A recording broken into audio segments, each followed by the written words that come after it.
ನಮಸ್ಕಾರ ಎಲ್ರಿಗೂ. ಇವತ್ತೊಂದು ಸುಬ್ರಹ್ಮಣ್ಯ ಕವಚ ಯಂತ್ರದ ಬಗ್ಗೆ ನಿಮಗೆ ತಿಳಿಸ್ಕೊಡ್ತಾ ಇದ್ದೀನಿ. ಸುಬ್ರಹ್ಮಣ್ಯ ಕವಚ ಅಂತ ಹೇಳಿದ್ರೇನು, ಇದು ಯಾವುದಕ್ಕೆಲ್ಲ ಉಪಯೋಗಕ್ಕೆ ಬರುತ್ತೆ ಮತ್ತು ಇದು ಯಾವ ರೀತಿಯಾಗಿ ಬರ್ಕೋಬೇಕು, ಇದಕ್ಕೆ ಮಂತ್ರ ಕೂಡ ಇರುತ್ತೆ. ಮಂತ್ರನ ನಾನು ಡಿಸ್ಕ್ರಿಪ್ಷನಲ್ಲಿ ಹಾಕಿರ್ತೀನಿ, ನೋಡಿ ನೀವು ಅದನ್ನ ಸಿದ್ಧಿ ಮಾಡ್ಕೋಬೇಕಾಗುತ್ತೆ. ಅದ್ರ ಬಗ್ಗೆ ಡೀಟೇಲ್ ಆಮೇಲೆ ಕೊಡ್ತೀನಿ. ಒಂದ್ಸರಿ ನಾನು ಹೇಳ್ತೀನಿ ಕೂಡ, ನೀವು ಅದನ್ನ ನೋಟ್ ಮಾಡಿ ಇಟ್ಕೊಳ್ಳಿ. ಆಗಿದ್ದರೆ ಯಂತ್ರದ ಬಗ್ಗೆ ತಿಳ್ಕೊಳ್ಳೋಣ ನಾವು. ಈ ಯಂತ್ರ ಯಾವುದಕ್ಕೆಲ್ಲ ಬರುತ್ತೆ ಅಂತ ಹೇಳಿದ್ರೆ, ಶುದ್ಧ ಪೂಜೆಗೂ ಕೂಡ ಇದು ಬರುತ್ತೆ. ನೀವು ಈ ಯಂತ್ರನ ಬರೆದು ಸುಬ್ರಹ್ಮಣ್ಯ ಸ್ವಾಮಿನ ಪೂಜೆ ಕೂಡ ಮಾಡ್ಬೋದು. ದೃಷ್ಟಿ ದೋಷ ಆಗಿದ್ದರೆ ಅವ್ರಿಗೆ ವಿಭೂತಿ ಕೂಡ ಇದರಲ್ಲಿ ಮಂತ್ರಿಸ್ಕೊಡ್ಬೋದು, ಅಥವಾ ನೀವೇ ಮಂತ್ರಿಸಿ ನೀವು ಹಣೆಗೆ ಹಚ್ಕೋಬೋದು. ಸುಬ್ರಹ್ಮಣ್ಯ ಸ್ವಾಮಿಗೆ ಹೆಚ್ಚಾಗಿ ವಿಭೂತಿನೇ ಬಳಸ್ತಾರೆ. ಹಾಗೆ ಗಾಳಿ ಸೋಂಕಿರ್ತದಲ್ವ, ಅಂಥವ್ರಿಗೂ ಕೂಡ ನೀವು ವಿಭೂತಿಲಿ ಇದನ್ನ ಮಂತ್ರಿಸಿ ಕೊಡ್ಬೋದು.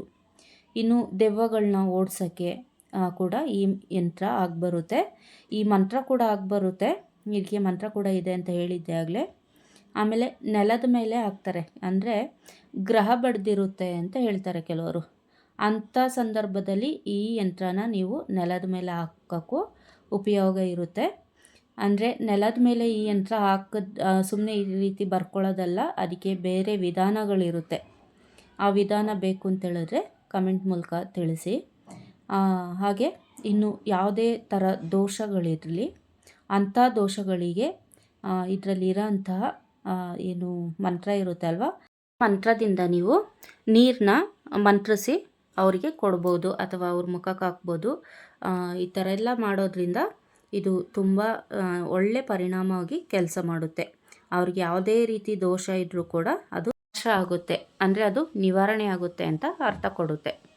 ಹಾಗಿದ್ರೆ ಬನ್ನಿ, ಈ ಯಂತ್ರನ ನಾವು ಯಾವ ರೀತಿ ಬರ್ಕೋಬೇಕು ಅಂತ ಹೇಳಿದ್ರೆ, ಇದನ್ನ ನೀವೊಂದು ಬೆಳ್ಳಿ ಹಾಳೆಯಲ್ಲಿ ಬರ್ಕೋಬೇಕು. ಬೆಳ್ಳಿ ತಗಡು ಅಂತ ಬರುತ್ತಲ್ಲ ಯಂತ್ರ ಬರೆಯೋದು, ಅದರಲ್ಲಿ ಬರ್ಕೋಬೇಕು.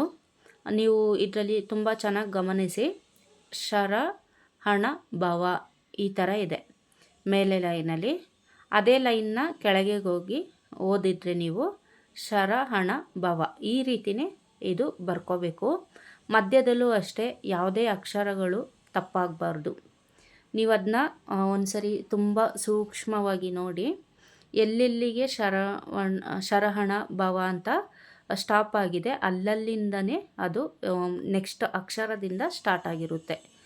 ಇದು ನಿಮಗೆ ಅರ್ಥ ಆಗುತ್ತೆ, ತುಂಬ ಸೂಕ್ಷ್ಮವಾಗಿ ಗಮನಿಸಿ. ಈ ಥರ ಒಂದು ಯಂತ್ರ ಬರ್ಕೊಳ್ಳಿ, ಅಂದರೆ ಬೆಳ್ಳಿ ತಗಡಲ್ಲಿ ಬರ್ಕೋಬೇಕು. ಅಥವಾ ನೀವು ಈ ಯಂತ್ರನ ಬರೆದು ಯಾರ್ದಾದ್ರೂ ಕುತ್ತಿಗೆ ಕಟ್ಟೋದ್ರಿಂದ ಅವರಿಗೇನು ದೃಷ್ಟಿದೋಷ ಆಗಿರುತ್ತೆ, ಅಥವಾ ದೆವ್ವ ಆ ಥರ ಭೂತ ಬಾಧೆ ಎಲ್ಲ ಪಡ್ತಾ ಇರ್ತಾರಲ್ಲ, ಗ್ರಹ ಬಾಧೆ ಅಂತ ಹೇಳ್ಬೋದು, ಅದೆಲ್ಲನೂ ದೂರ ಆಗುತ್ತೆ. ಆಮೇಲೆ ಯಾವುದೇ ರೀತಿ ಆಗಿದ್ದರೆ, ಅಂದರೆ ಕೆಲವ್ರು ಏನು ಮಾಡಿರ್ತಾರೆ, ಅವರಿಗೆ ಏನೋ ಒಂದು ನಿವಾರಣೆ ಆಗಬೇಕು ಅಂತ ಈ 3 ದಾರಿಗಳಲ್ಲಿ ನಿಂಬೆಹಣ್ಣು ಮತ್ತು ಮೊಟ್ಟೆನೋ ಮತ್ತು ಮತ್ತೊಂದು ಏನೋ ಒಂದು ಹಾಕಿ ಅವರು ನಿವಾಳಿಸಿ ಅಲ್ಲಿ ಹೊಡೆದ್ಬಿಟ್ಟು ಹೋಗಿರ್ತಾರೆ. ಈಗ ನಮಗೆ ಗೊತ್ತಾಗಲ್ಲ ಯಾವ ಟೈಮಲ್ಲಿ ಅದು ಹೊಡೆದಿದ್ದಾರೆ ಅಂತ. ಆ ಹೊಡೆದ ಟೈಮಲ್ಲಿ ನಾವೇನಾದ್ರು ಅಲ್ಲಿ ಹೋಗ್ತು ಅಂತ ಹೇಳಿದ್ರೆ ಅದು ತುಂಬ ಚಾನ್ಸಸ್ ಇರುತ್ತೆ, ನಮಗದು ತಾಗೋಂಥ ಚಾನ್ಸಸ್ ಜಾಸ್ತಿ ಇರುತ್ತೆ. ಅಂಥ ಸಂದರ್ಭದಲ್ಲಿ ನೀವು ಈ ತಾಯ್ತನ ಹಾಕ್ಕೊಂಡ್ರೆ ಅದು ನಿಮಗೆ ತಾಗಲ್ಲ. ನೀವು ಅದೇನು ದೋಷ ಇರುತ್ತೆ ಅದಲ್ಲೇ ಕಳೆದೋಗುತ್ತೆ. ಆಮೇಲೆ ಅವರು ಏನು ಪರಿಹಾರ ಮಾಡ್ಕೊಂಡಿರ್ತಾರೆ ಅವ್ರಿಗೂ ಪರಿಹಾರ ಆಗುತ್ತೆ, ಆ ದೋಷ ನಿಮಗೆ ತಲುಪಲ್ಲ. ಅದು ಕೆಲವೊಬ್ಬರಿಗೆ ಮಕ್ಳಿಗೂ ಕೂಡ ಆಗುತ್ತೆ, ನೆಕ್ಸ್ಟು ದೊಡ್ಡವ್ರಿಗೂ ಕೂಡ ಆಗುತ್ತೆ. ಅಂಥ ಸಂದರ್ಭದಲ್ಲಿ ನೋಡಿ, ಇದು ತುಂಬ ಕೆಲಸಕ್ಕಾಗಿ ಬರುತ್ತೆ. ಇದನ್ನ ನೀವು ಯಂತ್ರದಲ್ಲಿ ಹಾಕಿ ಭದ್ರ ಮಾಡಿಕೊಂಡು ಹಾಕ್ಕೋಬೇಕಷ್ಟೆ.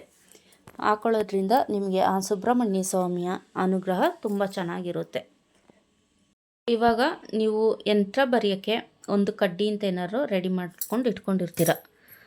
ಅಕಸ್ಮಾತ್ ಆ ಥರದ್ದೇನಿಲ್ಲ, ನಾವು ಹೊಸದಾಗಿ ಮಾಡ್ಕೋತೀವಿ ಅಂತ ಹೇಳಿದ್ರೆ ನೀವು ಇದ್ರದ್ದು ಕಡ್ಡಿ ಮಾಡ್ಕೋಬೋದು, ದಾಳಿಂಬೆ ಕಡ್ಡಿ ಮಾಡ್ಕೋಬೋದು. ಅದ್ರ ಜೊತೆಗೆ ಪಂಚಲೋಹದ ಕಡ್ಡಿ ಬೇಕಾದ್ರೆ ಮಾಡ್ಕೋಬೋದು.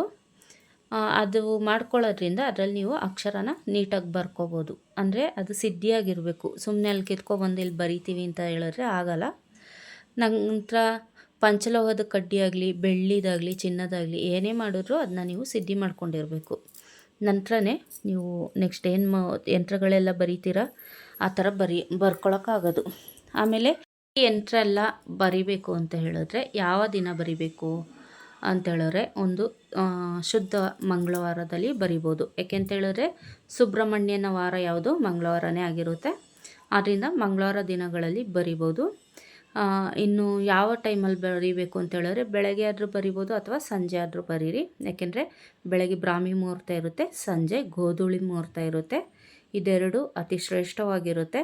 ಅದು ಬಿಟ್ಟರೆ ನಿಮಗೆ ಮಧ್ಯಾಹ್ನದಲ್ಲಿ ಅಭಿಜಿತ್ ಲಗ್ನ ಅಂತ ಒಂದು ಬರುತ್ತೆ. ಅಂಥ ಸಂದರ್ಭದಲ್ಲೂ ನೀವು ಯಾವುದೇ ಒಂದು ಒಳ್ಳೆ ಕೆಲಸ ಕೂಡ ಮಾಡ್ಬೋದು. ಯಾಕೆಂತೇಳಿದ್ರೆ ಆ ನಕ್ಷತ್ರ ಇರೋವಂಥ ಸಂದರ್ಭದಲ್ಲಿ ನಾವು ಯಾವುದೇ ಕೆಲಸ ಮಾಡಿದ್ರೂ ಅದಕ್ಕೆ ದೋಷ ಅನ್ನೋದು ಬರಲ್ಲ. ಇನ್ನು ಇದಕ್ಕೆ ಪ್ರಾಣ ಪ್ರತಿಷ್ಠೆ ಕೂಡ ಮಾಡಬೇಕಾಗುತ್ತೆ, ನೈವೇದ್ಯ ಮಾಡಬೇಕಾಗುತ್ತೆ. ನೈವೇದ್ಯ ಎಲ್ಲ ಮಾಡಿ ಇದಕ್ಕೆ ಗಂಧಾಕ್ಷತೆಗಳನ್ನ ಇಟ್ಟು ವಿಭೂತಿ ಎಲ್ಲ ಇಟ್ಟು ಕೆಂಪು ಕಣಗಲೆ ಅಂತ ಬರುತ್ತೆ. ಅದು ಪಿಂಕ್ ಕಲರ್ ಆದರೂ ಇರುತ್ತೆ ಅಥವಾ ರೆಡ್ ಕಲರಲ್ಲಾದರೂ ಇರುತ್ತೆ. ಆ ಕಣಗಲೆ ಹೂವಿಂದ ನೀವು ಇದಕ್ಕೆ ಅರ್ಚನೆ ಮಾಡಿ ನಂತರ ನೀವು ಎಷ್ಟು ಕ್ವಾಂಟಿಟಿಲಿ ಆದರೂ ಮಾಡಿರಿ ಯಂತ್ರಗಳನ್ನ, ಅದೆಲ್ಲದಕ್ಕೂ ನೀವು ಒಂದೇ ಸರಿ ಈ ಥರ ಅರ್ಚನೆ ಎಲ್ಲ ಮಾಡಿ ಪ್ರಾಣ ಪ್ರತಿಷ್ಠೆ ಅನ್ನೋದು ಮಾಡಿಟ್ಕೊಳ್ಳಿ. ನಂತರ ಬಂದವರಿಗೆ ಈಗ ದೇವಸ್ಥಾನ ಎಲ್ಲ ಇರುತ್ತಲ್ಲ ಅಂಥವ್ರಿಗೆ ಬಂದವರಿಗೆ ಅದನ್ನ ಕಟ್ಬೋದು. ಯಾಕೆಂತೇಳಿದರೆ ಇದು ಸರ್ವಕ್ಕೂ ಆಗ್ಬರೋಂಥ ಒಂದು ಯಂತ್ರ ಆಗಿರುತ್ತೆ. ಆದ್ದರಿಂದ ಇದನ್ನ ಉಪಯೋಗ ಮಾಡ್ಕೊಳ್ಳಿ ಎಲ್ಲರೂ. ಯಾರಿಗೇನಾದರೂ ಡೌಟ್ ಇದ್ದರೆ ಕಮೆಂಟ್ ಮೂಲಕ ತಿಳಿಸಿ. ಈ ವಿಡಿಯೋ ನಿಮಗೆ ಇಷ್ಟ ಆಗಿದೆ ಅಂತ ಅನ್ಕೋತೀನಿ. ಹಾಗೆ ಇದಕ್ಕೆ ಮಂತ್ರ ಕೂಡ ಹೇಳ್ತೀನಿ ಅಂತ ಹೇಳಿದ್ದೆ ನೋಡಿ. ಓಂ ಐಂ ಕ್ಲೀಂ ಸೌಂ ಶರಣಭವ ಶಯನೋಳಿ ಭವ ತ್ರಿಪುರ ಭವ ತಿಗಳಿಯೋಳು ಭವ ಪರಿಪುರ ಭವ ಭವನ ನೋಳಿ ಭವ ಆದಿ ತಿರುಮುರುಗ ಓಂ ಗುರು ಗುರು ಪರಮ ಗುರು ಓಂ ಕುಮಾರ ರಣಕಲ್ಲುಂ. ಮಂತ್ರ ಹೀಗಿರುತ್ತೆ. ಇದನ್ನ ನೀವು ಅಭ್ಯಾಸ ಮಾಡ್ಕೋಬೇಕು. ಅಭ್ಯಾಸ ಮಾಡದೆ ನಿಮಗೆ ಇದು ಬರಲ್ಲ. ಅದರಿಂದ ಅಭ್ಯಾಸ ಮಾಡ್ಕೊಳ್ಳಿ. ನಂತರ ಇಲ್ಲಿ ಪಟ್ ಸ್ವಾಹ ನಮಃ ಈ ಥರದ್ದೆಲ್ಲ ಏನೂ ಇಲ್ಲ.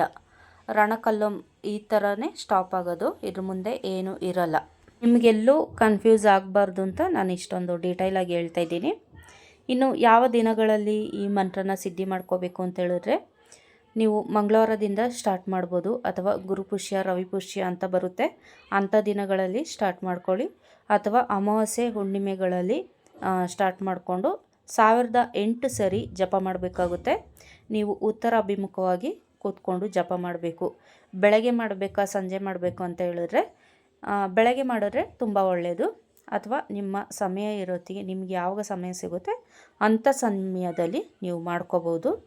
ಮಂತ್ರನ ನಾನು ನಿಮಗೆ ಬಿಡಿ ಬಿಡಿಯಾಗಿ ಹೇಳಿದ್ದೀನಿ. ನೀವು ಅದು ಬಿಟ್ಬಿಟ್ಟು ಸ್ವಲ್ಪ ರಾಗವಾಗಿ ಹೇಳಬೇಕಾಗುತ್ತೆ.